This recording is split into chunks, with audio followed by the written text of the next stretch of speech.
নমস্কার বন্ধুরা, আপনারা দেখছেন বেবি রানী রান্নারানি চ্যানেলের মধ্যে। আজকে আবার নতুন একটা ভিডিও নিয়ে আসলাম। আপনারা পুরো ভিডিওটা দেখবা, স্কিপ করবা না। আর একটা খাটাল লইলাম, খাটালের ভিতর থেকে শক্ত খাটালটা লইবা।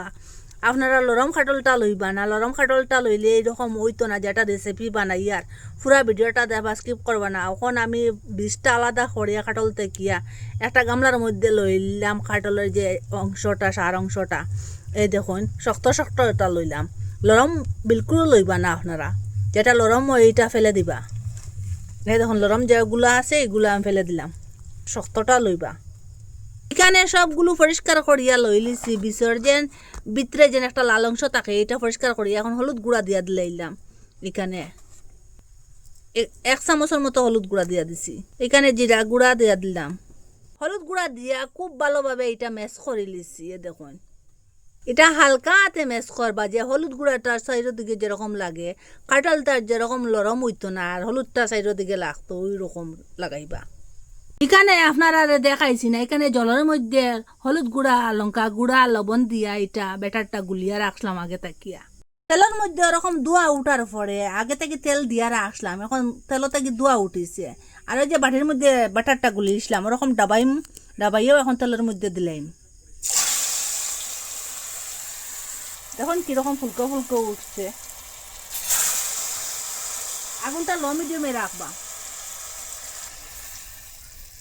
ওরকম কালার হওয়ার পরে খুব তাড়াতাড়ি এটা হয়ে যায় গিয়ে। এখন তেলটা জুড়াই জুড়াই উঠাই নিলাম। এখান থেকে 1 পিস লইমু আর আটা ওরকম করিয়া লাগাইমু। দেখুন, আটাটা ওরকম লাগাইয়া আর এখানে যে ব্যাটারটা বানাইয়া রাখলাম, ব্যাটারের মধ্যে ঢুকাইমু আর ওরকম করিয়া ছাড়ি দিমু। পুরো চিপসের মতো লাগবো। এখান থেকে খাটাল 1 পিস লইয়া যে ব্যাটারের মধ্যে ডাবাইমু।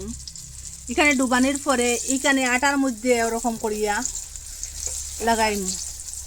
এরপরে কড়াই তেলের মধ্যে ওরকম করিয়া দিলাম। তেলটা খুব গরম হইতে লাগবে।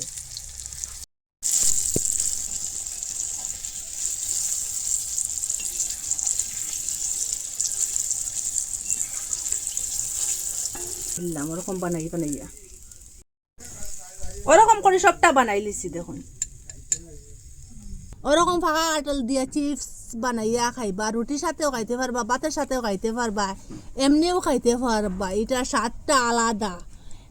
বছরের শেষ ফলটা দিয়া আপনারা ওরকম একদিন চিপস বানাইয়া খাইবা। আর কয়েকদিন পরে তো আর কাটল পাওয়া যাইতো না। এটা হেলদিও, এটা কোনো কিছু দেবা নাই, এটা খুব হেলদিভাবে বানাইল। আর নিজের হাতে তো বানাইয়া খাইলেও স্বাদটা আলাদা। একবার চেষ্টা করলেও আপনারা বানাইতে পারবা। আর আপনারা কইতা কি দেখরা কমেন্টের মধ্যে নিশ্চয় জানাইবা। আপনারা যদি কমেন্টের মধ্যে কইন বা বলেন আমার খুব ভালো লাগবো, আপনারা কইতা কি দেখরা আমি জানতে পারমু। আর ওরকম মিস করবা না, একদিন বানাইয়া খাইবা। ভালো লাগলে লাইক, কমেন্ট, শেয়ার, সাবস্ক্রাইব করবা। আর আজকের ভিডিও এখানে শেষ। নতুন একটা ভিডিও লইয়া ফিরে আসবো বন্ধুরা।